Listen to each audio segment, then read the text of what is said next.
Dear students, let us discuss question number 3 of worksheet number 2 from the chapter Parallel Lines. Here it is given that ABC is a triangle and AD is an altitude. Also it is given that ABP, this angle ABP equals 40 degrees and angle BAD is also 40 degrees. And we have to show that BP is parallel to AD, then CQ is parallel to AD, then BP is parallel to CQ. So let us discuss this one. So here you first take pair of lines BP and AD. So consider pair of lines BP and AD, and AB is transversal.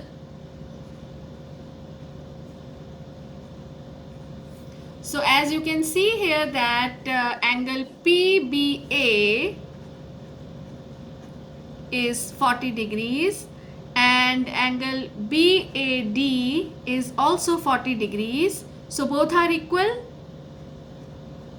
Angle PBA is equal to angle BAD, 40 degrees each, and both are making a pair of alternate interior angles.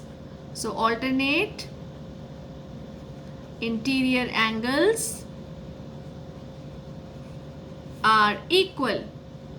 So if alternate interior angles are equal, this means pair of lines BP and AD are parallel to each other. Therefore, BP is parallel to AD.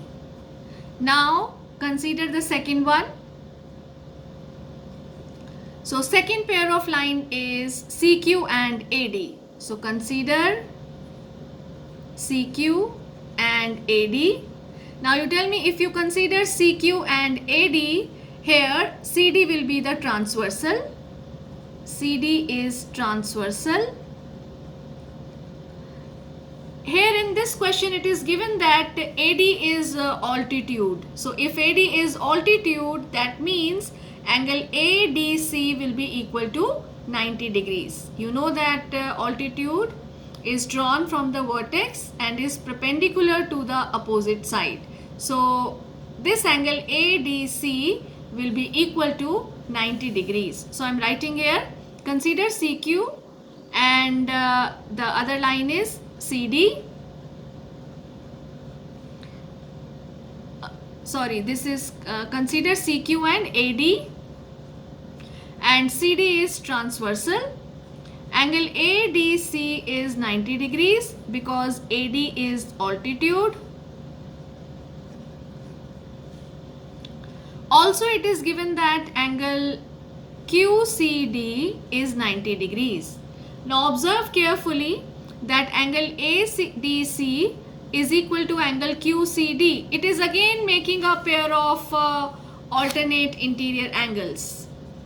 This is 90 degrees and this is also 90 degrees. So angle 1 is equal to angle 2.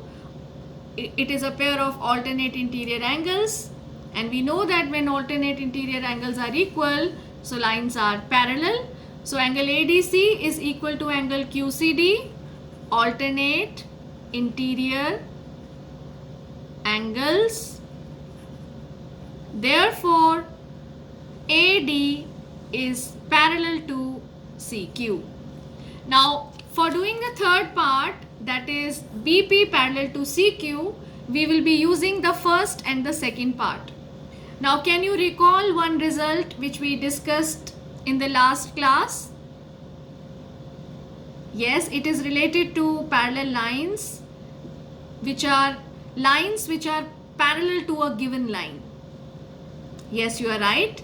Lines which are parallel to a given line, they are parallel to each other. So here you see that we have proved that BP is parallel to AD, and we have proved that CQ is also parallel to AD. So BP is parallel to AD, CQ is parallel to AD. So BP and CQ will be parallel to each other. So we will write it. Since BP is parallel to AD and CQ is also parallel to AD, you can write here that proved above. Therefore, BP is parallel to CQ. Write down the reasons. Lines parallel to given line are parallel to each other. I hope this question is clear to you.